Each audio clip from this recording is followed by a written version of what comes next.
And welcome to another edition of Thoughts of the Roundtable with me, Matt Rebar. And me, Paul Laux. So you remember how last week we talked about nude beaches? Oh no, where's this going? Well, I had my friend Harry, who lives in Detroit, and he was like... Harry in Detroit. And he listens. Thank you, Harry, for being like one of the 3 people that continuously listen to the show. Shout out to you. This is like your lucky day. No, I'm just kidding. Anyway, he was like, dude... It really is, though. I know, dude. He's like, dude, we should like just go. Let's like if you've never been to a nude beach, let's like go see a nude beach.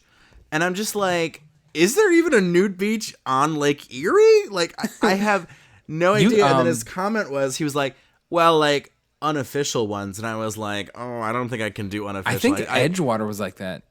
No Really? joke. I think Edgewater used to be like that. Yeah. I'm just like the worst person to have for like slightly illegal shenanigans because I get so worried. Like my anxiety. How can you do slightly illegal shenanigans? Isn't something illegal or not? Like, what makes it slightly illegal? Like, in the sense of, should it be illegal? No, but it is illegal. So it's like slightly like, I don't know. You know what I mean? Like to me, smoking marijuana isn't like illegal. It's because of like, it shouldn't be illegal. But it is illegal. I know. It's a whole... Listen, my mind works in beautiful, mysterious ways and weird ones. So anyway, I just wanted to give you an update. I wanted to give you an update that so far I have not seen anything about a Lake Erie nude beach, but we don't have that many beaches around here. I don't understand where one would even be unless they're like in the woods, like the metro parks, sticking your butt cheeks out, over by like the towpath. Like a nice peaceful Metro Parks lake sounds like it could be a nice time for a nude beach. Fun fact, we have the Cuyahoga Valley National Park, right around the corner from us. Mm-hmm. I was just there last weekend. That is the most highly visited national park in the country. And you know why? It's because like half of it's like touristy things. Basically, it's like the most unique. It's like the only national park that like has like all these like it has the railroad, it has the skiing and all sorts of like just touristy things to it, and the other parks are just land. but what's funny for us is like, oh look, it's the woods. Like that's all we think of it. Ooh, woods to the left, woods to the right. Anything new though on your end? What's going on in the Laux household? Well, this is a funny story. I hadn't moved my car in a while, and so when I finally did today, I discovered the tires were flat because it has Jesus in there. Jesus, how long was that car sitting there? Not that long, man. Not that long. Thankfully, I had that little sensor on there, and I also have an air compressor, so it was no big deal. But I laughed about that. Man, if there's anything that I have to say about this pandemic, is at least it saved us some gas money. I mean, seriously. See, I mean, one of the reasons, I don't think I've mentioned this in the podcast yet. Oh my God, I sound so pretentious being like, I haven't mentioned in the podcast yet for everyone who tunes in. That is the most millennial thing you've ever said. I haven't mentioned this in my podcast. I haven't mentioned it. But I bought a house, and it's crazy because a lot of the reason I had the money to do it was because of COVID. Because I wasn't going out, and I wasn't traveling, and I wasn't doing, like, these things and eating out at fancy places all the time. And, like, my drink, like, I used to, go out with the friends and, $30-$40 tab here and there. And it adds up, so shout out to COVID. I used to follow this travel group on Facebook, and people were posting like, I'm so sad I can't go to Bali this year. I'm like, man. Like, the farthest I've gone is Akron. The closest thing I get to Bali is like a tiki bar in Cleveland. Like, not even in Lakewood. Anywhere in the Pacific, right? Like a Corbo's or Porco's down on 25th. Like, God. Like, that's what, like, my biggest worry in life is that, like, I'll never get out of this continent. Like, I seriously will like be never rich enough to be like able to go to Europe, or I would love to go to Japan. I would love to go to Japan, but like I picked the wrong industries to work in, because like for what I do for a living, working in entertainment and media for a living, part-time, full-time, I actually clear a lot of money. Like, not like a lot of money. Look but like at you bragging. This whole podcast is me bragging. I hate it. You live in Cleveland, Ohio. Like, pulling a lot of money is like $35. $10 in Cleveland goes a long way. There'll just be a slogan like $10 in Cleveland gets you blank, blank, and blank, and fill in the blank. But you know what I mean. I mean, I'm not making like anywhere near what my friends who work in the business sector, private sector, even people who work in government, they make more than me for sure. But considering that like I get paid to just have fun, like oh, like that's not bad, right? Like I'm pretty happy with what I get. So, but like I definitely don't have trip to Bali money or like trip to Europe money or some of these people who like throw down thousands of dollars for like a weekend ticket for like an electric music festival. Right. Like I don't really have that kind of money. So Where's the farthest you've been from your current location? I've been to California twice for San Fran for an international poetry competition that I was part of. I've been up north to Toronto a couple times, but I haven't gone past Toronto. I've been as east as New York City, DC, Florida. I've done the Bahamas, so I guess the Bahamas would be the most southern. Because I've been to New Orleans, but Bahamas would be more. So that's the extent of where I've gone. But to be fair, when I think about all of the places I've been in the U.S., I've done a great job in the U.S. I've been to a lot of places in the U.S. I've been to like I think 18 states or something like that. But the furthest north I've been is Canada. Not very far north. Haven't gone far north. Furthest east is New York City. Furthest west is Hawaii. I've been to Hawaii. Oh. And the furthest south is I don't know exactly where, but I was like 20 miles from Venezuela once. Oh my gosh. So what like, were you doing down there? On a cruise?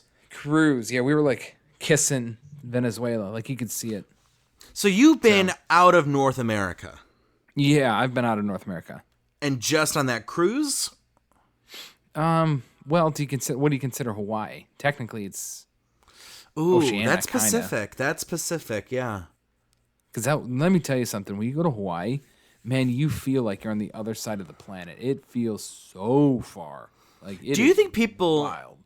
Do you think people in Hawaii are like they kind of are like over it? Like they're like I'd rather. Like, do you think people who live in Hawaii are like constantly year round like, oh my god, I get to live in Hawaii? Or do you think that after a while they're like, okay, we get it, it's Hawaii? I think it really depends on who you talk to. It's a really weird place because it's literally a 50-50 population. Well, I shouldn't say that, but it's like either you're a tourist or you've been there your entire life. Like that's the entirety of the population. And it was just, it's weird how, well, first of all, the thing that surprised me the most is how strong the Japanese culture is there. Mm-hmm. And because there's some places we went to, like some restaurants where the signs were in like Japanese first and then English second. And like that was how it was. Like That's that was really it was majority. Yeah, it was like the majority of Japanese. And which when you think about it geographically, you're like, oh, that makes sense. It's like their neighbor. For them, that's like an easy little trip down there to Hawaii. But isn't Native Hawaiians, what do they speak? Isn't their Hawaiian the language? This might be. Is that Samoan or is that not a language? It might be a dumb comment. I'm not sure. No, Samoa. Okay, there's obviously the cookie Samoa, but yeah, I know what you mean. I know that sounds so ignorant and white, and I apologize. I think you're right. There is a language Samoan, but I'm not sure. So we're not to. This is. I love how every episode we do. I honestly love this about this show. You and me, we're like, we're gonna have to Google that later. Like, there's always that element to this show that it's like, here, I'll Google it right now because we're #live in studio. Samoan language. Let's take a look. Yeah, it's a thing. So you're right, and I figured. So that is a language. It's the language of the Samoan Islands. But where are the Samoan Islands? I think that's like Oceania by Australia, if I'm not mistaken. It's a Polynesian language. It's the third most widely spoken language in New Zealand. Huh. The more you know. So, I don't know. Let me type in Hawaiian language. Hawaiian. Because isn't there a Hawaiian language? Yeah, it's coming up. I honestly don't know. I really don't know. Hawaiian language. It's a Polynesian language, so just like Samoan. Hawaiian, along with English, it's the official language of the state of Hawaii. For various regions, the number of native speakers of Hawaiian language gradually decreased. Well, that makes sense because, we came in and tried to conquer things, yada, yada. Oh, wow. In 2001, native speakers of Hawaiian amounted to less than 0.1% of the statewide Hawaiian population. That's Oh, wow. insane. So it's like an endangered language because it says native speakers in 2008 about 24,000. Holy. That's it? Oh my god. I know. Well, I mean, it goes to show you, like, when people come in and conquer, they don't care about the culture. You know, they just are trying to. What would you want to live in Hawaii like your entire life? I mean, that is pretty. Here's the pro, the con. Here's the pros and cons. The pro, it is gorgeous. I mean, every shot of Hawaii is flippin' gorgeous. Like, it looks like out of a magazine, right? The con is you are so removed. Like, think of like how to get to California or Japan or Australia, New Zealand. It's a 4-hour flight to LA. Yeah, that is a big, like, that's not something that you can just, like, the beauty of being in Cleveland is the accessibility to Canada, to New York, to Chicago, to all the way down to New Orleans, to Florida. You could drive to Mexico. You could drive to Mexico if you wanted to. You could drive all the way down to past the canal. I mean, that's what's awesome there. Does everything in Ohio, stand up as a photograph? No, you go down to Parma right now and, you're not going to be on the cover of National Geographic. No offense to Parma. So I don't know, but like, again, it kind of goes back to what I was saying earlier about like, what I do for a living is media and entertainment. So like, I don't know, are there many options for me on that island in order of like what I would want to do, what my calling is, So that's something to think about is how many, like, what's the population of Hawaii? Got to be like not even 1 million, right? I don't know. I know right now they have they only have obviously I think like a couple hundred cases of coronavirus total, but they still have like I think it's a 14-day quarantine. So if you go down there on vacation, you have to quarantine for 2 weeks. So if you go to Hawaii, you have to go minimum like 3 weeks if you want to enjoy anything. Okay, guess population of 2019 Hawaii. Go. 24,000. Well, do the math here. He said 24,000 native speakers, and that's point like one. So, 2.5 million. 1.4 million. So it makes it the 40th most popular, 40th state in terms of population. But this is. Oh, sorry. Go ahead. I was saying, what's 50th? Probably Wyoming, right? Oh, it has to be something like that. Wait, I'll click Here, on let that. me Google it. But this is really interesting to me, is the income rank, Hawaii's number 4. Well, yeah, I mean, it's so expensive to live there. Yeah, I didn't think of it like that. You're right. For some reason, I was like, everyone down there is just super rich. That's got to be like one of the most expensive states to live in. It's probably like New York, California, Illinois. And what's Hawaii. Interesting, too, is it's the 13th most densely populated state, which makes sense. And it's the nation's only Asian American demographic majority, which also makes sense. Yeah, that makes sense. So, I was right. Also, it was least populated settled. State Is Wyoming? Is Wyoming? Guess what their population is? Oh, probably like 300,000. 578. Well, it's Total. Vermont That's is 578 people. Vermont is. Where's I know Puerto Rico's not considered. You know what's crazy? Looking at this list though, is like the territories of Guam and U.S. Virgin Islands and the Samoan Islands are considered territories, but they don't get any voting rights. It's insane. I thought they did get voting rights. No, I'm looking at this list. DC I swear to God, I doesn't even remember get voting rights. I swear to God they have. I swear to God they have delegates because I remember at the RNC in Puerto and the DNC, Rico. seen Puerto Rico have their delegates there. But they don't have they're not able to vote. They don't have I don't think they're able to vote, are they? No, but they have delegates. You know what? delegates. I'm reading House of Representative seats. They don't have House of Representative seats, but They have something though, don't they? I don't think they can vote. Hold on. This is like literally a podcast of. This is just us talking about history, Google. which, to be fair, I'm not against. Because I think there's like a whole thing about how if Puerto Rico and these territories could vote, how like the Republican Party would never win again. I think that's the. Wait, say that again? I think there's like somewhere out there is like basically like if DC, Puerto Rico, and the other territories that are considered American territories, if they were allowed to vote, like the Republican Party would probably never win again. Like that's Really? how, and that's why they are kind of left to not vote, is because obviously people don't want that to happen. FYI, it says the Puerto Rico Oh, that's their primary. I swear I thought they had delegates. By the way, as much as people want to crap on Ohio, we're 7th in population, so take that. We're sis. 7th? That's way higher than I thought it was. Actually, what's crazy is looking at the 2010 to 2019, this is Wikipedia, we're up 1.3%. Cleveland or Ohio in general? Ohio is up, which is saying something because for a while we were on a huge decline. Well, I know what's Columbus is really starting to get revamped, and even Cleveland in a way. Oh, Cleveland, for sure. But here's the thing. I think Georgia and North Carolina are going to overtake us for sure. Because looking at Georgia, they went from 9.6 in 2010 to 10.6 in 2019. So they're like, I feel like they're on because of Atlanta is such a huge industry. And North Carolina went from 9.5 to 10.4 in a decade. Michigan went from 9.8 to 9.9. So I don't think we have to worry about Michigan. But I'm just kind of like, I'm just curious. And all the other states ahead of us are positive, except for Illinois went down 1.2%, but I don't think that really is a big metric.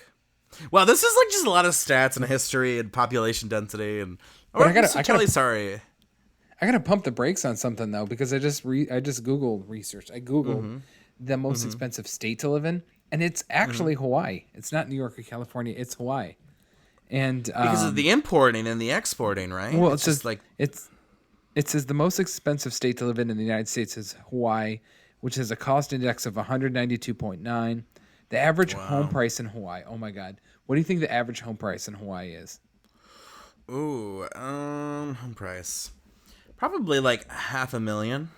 1.2 million is the average. No, that's insane. And but if the average person's only making $77K, how do they afford to live on that island? I don't know. And it says their average electric bill. The average electric bill in Hawaii is $388 a month. That is a month. That's disgusting. That is see, insane. And as much as people want to be like, oh, Ohio, look at you. There's some benefits to living here, man. I'm telling you.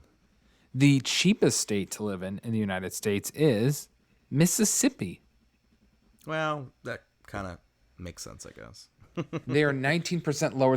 Their wage is stupid low. Their average wage is $48,000. It's making it the lowest in the nation.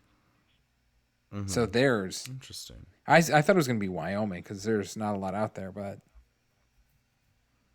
Oh, and Alaska pays you to move there. So take a guess between all the states and territories who had. Well, I guess we just do states. Well, we'll do both.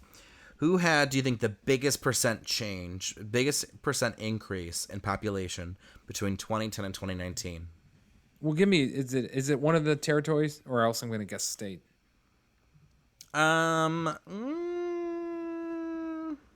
Make me feel like it's a territory. It's DC. DC's had the most positive change, 17.3% increase in population in the decade. But this is surprising to me. Behind it is Utah, 16% increase, went from 2.7 to 3.2, and Texas, 15.3%, that makes sense. went from 25.1 to 28.9, which is insane. Yeah. But Houston and Austin becoming. I mean, my good friend moved to Houston recently, so it makes sense. Colorado, Florida, Nevada, Idaho, all 14%, which is crazy to me too. I wouldn't be surprised if California's tanking because nobody can afford to live there anymore. I've heard that another state on the rise and another city on the rise is Boise. A lot of people from California going to Boise. Oh, really? Because it's relatively close. It's a beautiful city and it's pretty cheap. Like, the people are skipping over Denver because Denver's insanely priced anymore. And Boise's still a big city, so you're still kind of, you're not in the middle of nowhere. Like if you went to Wyoming or something. Nevada is basically Las Vegas, and Las Vegas is expensive. Arizona's getting expensive, but that's still people who are wannabe Hollywooders. So it's like, what is that old saying? If you fail in LA, you move to Arizona. I think that's what the. Oh, geez. See, that's why I don't know. I'm here in Cleveland. In terms of negative percent, Puerto Rico, negative 14.3, 3.7 million in 2010, 3.1 in 2019. And I wonder if that's in part because of, was it Hurricane Maria? Yeah. If that caused a lot of dislocation. I would not. American Samoa, negative 10.9, 55 to 49K. Which is like not a lot of people in terms of number, but in terms of the percentage is pretty big. I was actually watching this amazing documentary. It was just a preview. I wasn't able to watch the whole thing because I didn't pay for it yet. But it was about this guy who goes to the country with the least tourism in the entire world. And it's a little country in Oceania called Tuvalu. And it's only like, I think 1 square mile. Like it's this little tiny country, literally a square mile. And just a couple thousand people live there. And there's one little runway. And maybe it's a couple square miles. But when he went there, they get planes so rarely that they're like, oh shit, get the kids off the tarmac. We got to get a plane in here. And there's like kids playing on the tarmac. Like, oh my God. Like, get the sheep and the kids off the tarmac. And the kids are like playing basketball on the tarmac. I respect it. Well, I know this has been a really interesting podcast, to say the least. A lot of history and population numbers, but that was a fun one, though. I know. I mean, that's what I like about this podcast is you never know what you're gonna get. Right. So, still working on things, but I'm excited for next week. Wait, what's next week? You don't know what next week is? What is next week? There's nothing that week. I'm just dicking with you. Oh, okay. I was going to say, oh my God. I've been insanely busy, so it totally makes sense. I thought your computer froze, but it was just you just clenching up there. No, it was me being like, what does he have to tell me that I haven't done? All right, that's all we got.